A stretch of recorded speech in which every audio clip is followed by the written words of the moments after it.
ఓం గం గణపతయే నమః. ఓం జ్ఞానానందమయం దేవం నిర్మలస్ఫటికాకృతిం ఆధారం సర్వవిద్యానాం శ్రీ హయగ్రీవముపాస్మహే.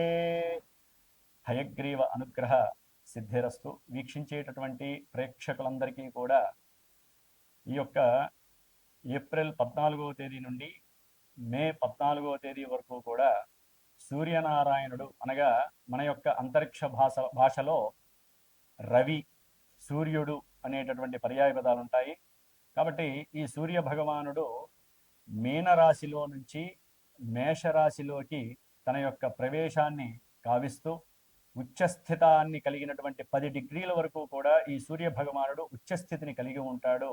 కాబట్టి ఎంతోమంది రాశుల వారికి అట్లాగే సూర్యగ్రహ నక్షత్రాలైనటువంటి కృత్తికా నక్షత్రము, ఉత్తరా నక్షత్రము, ఉత్తరాషాఢ నక్షత్రము, అట్లాగే సింహరాశి, కొంతమంది రాశుల వారికి అట్లాగే ఈ నక్షత్రాల వారికి కూడా చాలా చక్కటి ఆరోగ్యము, అనుకున్న కార్య అధీష్టాలు, ఉన్నతమైనటువంటి ఉద్యోగ ప్రాప్తి కలగడానికి అవకాశం లభిస్తుంది. ముఖ్యంగా ఎవరైతే ప్రభుత్వ ఉద్యోగపరంగా ఎన్నో ఎగ్జామ్స్ రాసి ఎన్నోసార్లు ప్రభుత్వ ఉద్యోగాలకు సంబంధించినటువంటి పరీక్షలు రాసి ఉన్నారో వారందరికీ కూడా చక్కటి ఉత్తీర్ణత శాతం కలిగి అట్లాగే ఉద్యోగ ప్రాప్తి కలగటానికి అవకాశాలు మెండుగా ఉన్నాయి.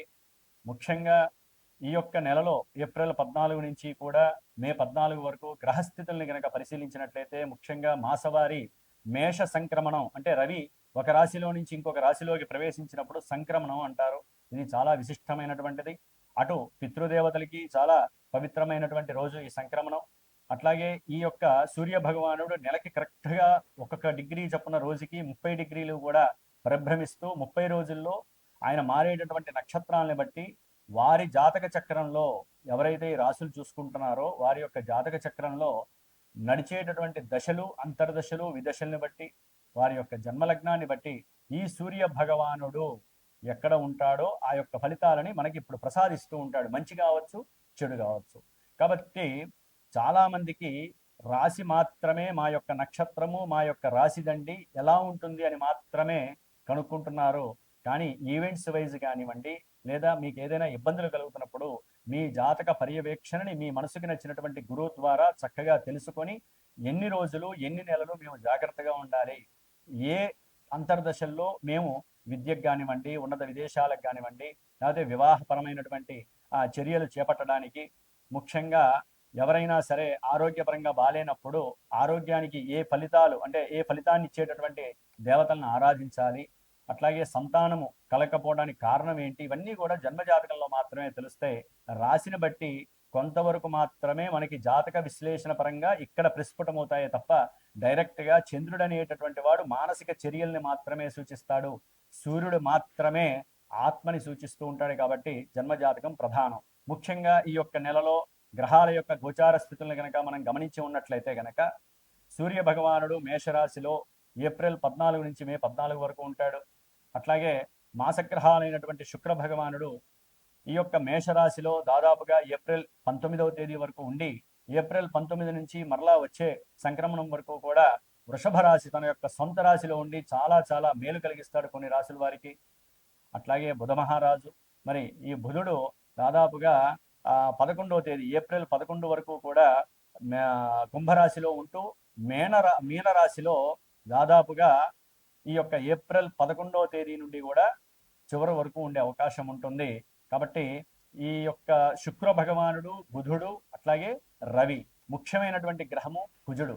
ఈయన శనితో కలిసి మే 10వ తేదీ వరకు కూడా మీనరాశిలోనే సంచారం చేస్తూ ఉంటాడు. కొంచెం కొన్ని రాశుల వారు మాత్రము కుజుడు, శని ఆపరేటింగ్ అయ్యేటటువంటి రాశి మీనరాశి కాబట్టి కొన్ని రాశుల వారు చాలా జాగ్రత్తగా ఉండాలి. ఏదేమైనప్పటికీ కూడా ఎవరైనా సరే వారి యొక్క జాతక పర్యవేక్షణతో పాటుగా ఈ యొక్క గోచారాన్ని చూసుకున్నప్పుడు మరి ఏ దేవతల్ని ఆరాధించాలి అనేటటువంటి విషయాన్ని తమ యొక్క గురువుల్ని చక్కగా కనుక్కొని విశదీకరించుకొని ఆ యొక్క దేవతా నామాలను కానీ, స్తోత్రాలను కానీ, అర్చనలు కానీ, పూజలు, జపాలు, హోమాదులు చేయించుకుంటే మాత్రమే వారి యొక్క కర్మ పరిపక్వత చెందుతుంది, అనుకున్న కార్యాలయంతో ముందుకు వెళ్ళటానికి అవకాశం ఉంటుంది. కాబట్టి సర్వే జనా సుఖినో భవంతు అనేటటువంటి నామాన్ని అందరూ ఆచరించండి. గో రక్షతి రక్షిత, గోవుల్ని రక్షించండి, వాటి ద్వారా కలిగేటటువంటి పాజిటివ్ ఎనర్జీస్ మన దేశాన్ని భూగోళాన్ని కాపాడుతూ ఉంటాయి. వృక్షో రక్షత రక్షిత, వృక్షాలని ఎవరు కూడా ఛేదించకండి, వృక్షాలని సాధ్యమైనంత వరకు పెంపొందించుకోండి. ఎందుకంటే ఒక్కొక్కరి యొక్క జన్మ నక్షత్రాన్ని బట్టి ఒక్కొక్క వృక్షము ఉంటుంది, రాశుల్ని బట్టి వృక్షం ఉంటుంది. కాబట్టి ఆ వృక్షాలని పెంచితే గనక వారి యొక్క ఆయురారోగ్యాలు బాగుంటాయి. ఇట్లా ఎన్నో విషయాలు మన యొక్క జ్యోతిష్య శాస్త్రంలో నిక్షిప్తమై ఉన్నాయి. కాబట్టి మరి మేషరాశి నుంచి మీనరాశి వరకు, అట్లాగే అశ్విని నక్షత్రం నుంచి రేవతి నక్షత్రం వరకు ఎవరికి ఈ మాసాంతము సూర్య సంక్రమణం వలన మేషరాశిలో సంక్రమించినటువంటి ఈ యొక్క సూర్య సంక్రమణం వలన ఈ 4 గ్రహాలతో పాటుగా కుజుడు, అట్లాగే గురుడు మిథున రాశిలోనే ఉంటాడు, అట్లాగే శని భగవానుడు మీనరాశిలో ఉంటాడు, కేతువు సొంత నక్షత్రంలో సింహరాశిలో ఉంటాడు, రాహువు కుంభరాశిలో సొంత నక్షత్రంలో ఉంటూ కూడా వారు చేసే విన్యాసాలు, వారిచ్చే ఫలితాలు మనం ఇప్పుడు తెలుసుకుందాం. ఓం శ్రీమాత్రే నమః. వృషభ రాశి వారికి ఏప్రిల్ 14వ తేదీ నుండి మే 14వ తేదీ వరకు సూర్యగ్రహ మేష సంక్రమణం పరంగా వీరికి కలిగేటటువంటి ఫలితాలను కనుక మనం గమనించినట్లయితే, గ్రహ గోచార స్థితిగతులని కనుక చూసుకున్నట్లయితే, వృషభ రాశి వారికి ద్వితీయంలో ఉన్నటువంటి గురువు, లాభస్థానంలో ఉన్నటువంటి బుధుడు, కుజుడు, శని వీరు చాలా అనుకూలమైనటువంటి ఫలితాలతో పాటుగా వీరి యొక్క జన్మ రాశ్యాధిపతి అయినటువంటి శుక్రుడు చక్కగా మేషరాశిలో 12వ స్థానంలో ఉండటం, తదుపరి ఈ యొక్క 20వ తేదీ తర్వాత, ఏప్రిల్ 20 తర్వాత సొంత రాశిలోకి వచ్చి శుక్ర భగవానుడు ఇంకా అనుకూలమైనటువంటి పరిస్థితులను కలుగజేస్తున్నాడు. 10వ భావంలో 10వ స్థానంలో ఉన్నటువంటి రాహువు కూడా ఉన్నంతలో అనుకూలమైనటువంటి ఫలితాలను కలుగజేయడానికి అవకాశం ఉంది.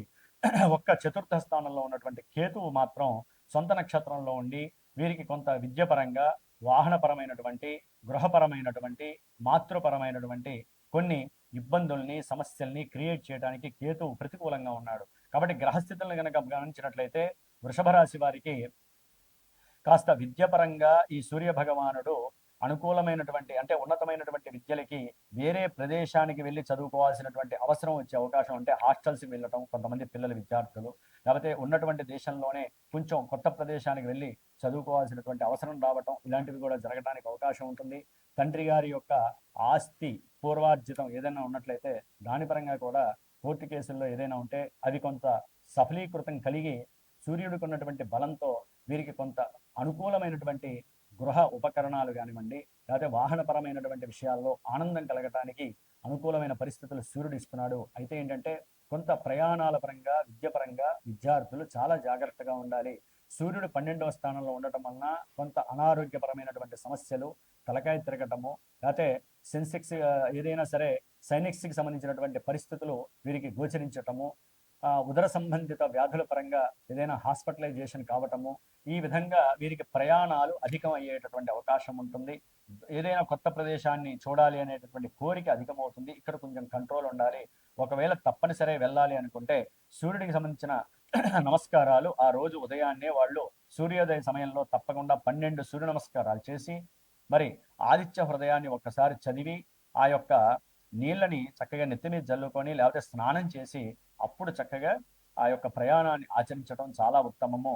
ముఖ్యంగా చదువుకునేటటువంటి విద్యార్థులైతే కనుక ఈ నెల రోజులు కూడా ఓం సం సూర్యాయ నమః అనేటటువంటి నామాన్ని, సూర్య అష్టోత్తర శతనామార్చనని చేయటము, అట్లాగే ఎరుపుకి సంబంధించినటువంటి ఏదైనా సరే దానిమ్మ పండు బ్రాహ్మడికి ప్రతి ఆదివారము దానం చేయటం ద్వారా వీరికి విద్యలో ఆటంకాలు కానివ్వండి, మాతృ సంబంధిత అనారోగ్య సమస్యలు కానివ్వండి, అట్లాగే వాహనపరమైనటువంటి సమస్యలు కానీ వీరికి రాకుండా ఈ బ్రాహ్మడికి ఇచ్చి ఆ బ్రాహ్మడు మీకు ఎప్పుడైతే ఆశీర్వచనం చేస్తాడో చక్కటి ఆరోగ్యవంతులై అనుకున్న ప్రతి కార్యక్రమము కూడా ముందుకు వెళ్ళడానికి అవకాశం ఉంటుంది.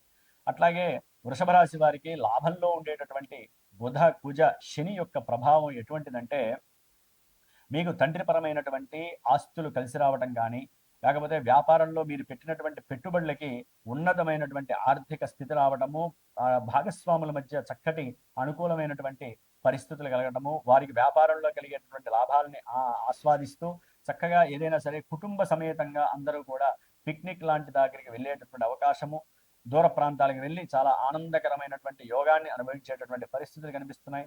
వ్యాపారంలో చక్కటి లాభము, కుటుంబ పరంగా కానివ్వండి, ధనపరంగా కానివ్వండి, బ్యాంకింగ్ పరంగా ఏదైనా సరే ఉద్యోగస్తులుంటే వారికి కూడా చక్కటి లాభాన్వేషణ కలుగుతోంది. ముఖ్యంగా సంతానపరమైనటువంటి అనుకూల లాభాలు కలుగుతున్నాయి. వ్యాపారంలో మీరు పెట్టినటువంటి పెట్టుబడులకి చక్కటి నియమబద్ధమైనటువంటి పరిస్థితులు అయితే కనిపిస్తున్నాయి ఈ యొక్క 3 గ్రహాల యొక్క కలయిక వలన. అట్లాగే ఏదైనా సరే ఉన్నత విద్యాభ్యాసానికి విదేశాలకు వెళ్ళాలి అనుకున్నటువంటి విద్యార్థులకి కొంత గవర్నమెంట్ త్రూ ఇబ్బందులు కనిపించినప్పటికీ కూడా ఈ యొక్క గ్రహాల యొక్క అనుకూలత వలన చక్కటి లాభశాం కలుగుతోంది. ముఖ్యంగా సంతాన లాభం కలగటానికి, వివాహపరమైనటువంటి లాభసిద్ధి కలగటానికి, అట్లాగే ఉద్యోగాలలో చేస్తున్నటువంటి ఉద్యోగాలలో ఉన్నతమైనటువంటి స్థితికి అంటే ప్రమోషన్ రూపంలో వెళ్ళటానికి కొంత అనుకూలమైనటువంటి పరిస్థితులు వృషభ రాశి వారికి కనిపిస్తున్నాయి. అట్లాగే ద్వితీయంలో ఉన్నటువంటి గురువు చక్కటి కుటుంబ సౌఖ్యాన్ని ఇస్తాడు. మంచి భోజన అవకాశాలు అంటే ఏదైనా ఎవరైనా గృహప్రవేశాలు, కుటుంబీకుల్లో ఎవరైనా పెళ్లిళ్ళు చేసుకున్నా సరే వారి యొక్క రూపకంగా మృష్టాన్న భోజన ప్రాప్తి కలుగుతోంది వృషభ రాశి వారి. అఖండమైనటువంటి బ్యాంకు బ్యాలెన్స్ చూస్తారు వీరు ఈ మాసంలో. ఉన్నతమైనటువంటి లక్ష్మీ కటాక్షం కలుగుతోంది వృషభ రాశి వారి.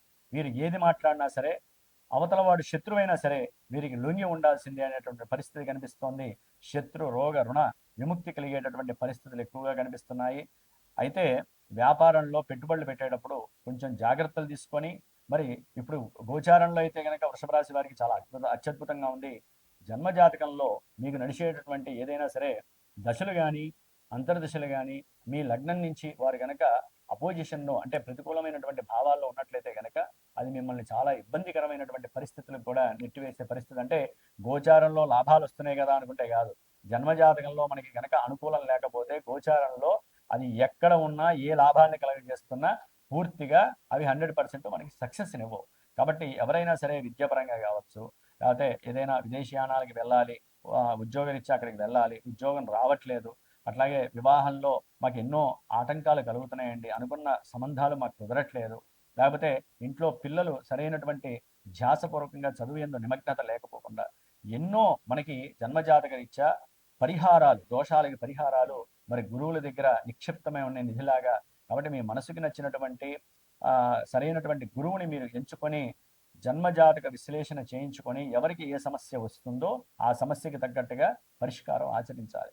ఇప్పుడేదో గోచారంలో మేము గ్రహాలు ఇక్కడ ఉన్నాయి కాబట్టి ఇవి చేసేసుకున్నాగానే ఇక్కడ చేసేసుకోవటం, అట్లాగే దానికి సంబంధించినటువంటి రాళ్ళు పెట్టేసేసుకోవటం, దానికి సంబంధించిన కలర్స్ వాడేసుకోవటం. ఒక్కోసారి జన్మజాతకంలో తెలుపు బాగాలేదు, ఇప్పుడు శుక్రుడు బాగుంటాడు కదా, ఇప్పుడు తెలిపేసేసుకోమంటే మరి జన్మజాతకంలో ఆ తెలిపే మీ కొంప ముచ్చుతుంది అనుకుంటే.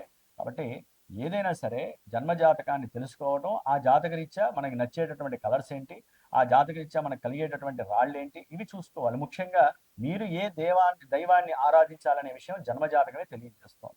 కాబట్టి ఈవెంట్స్ వైజు ఏది తెలుసుకోవాలన్నా జన్మజాతక చక్రాన్ని పరీక్షించేటటువంటి గురువు ద్వారా మాత్రమే ఆమోద యోగాన్ని పొందండి. సొంత నిర్ణయాలు ఎప్పుడు తీసుకోకండి. గోచారంలో అనుకూలిస్తున్నాయి కదా అని చెప్పి పటపటా మన పనులు చేసుకుంటే అవి జన్మజాతకంలో పడేసే లక్షణాలు ఉన్నటువంటి గ్రహాలు అయితే మనం మళ్ళీ తిరిగి లేవలేని పరిస్థితి ఉంటుంది. కాబట్టి ఏదేమైనప్పటికీ కూడా వృషభ రాశి వారికి ఈ నెలలో గ్రహాలన్నీ చాలా అత్యద్భుతంగా పనిచేస్తున్నాయి.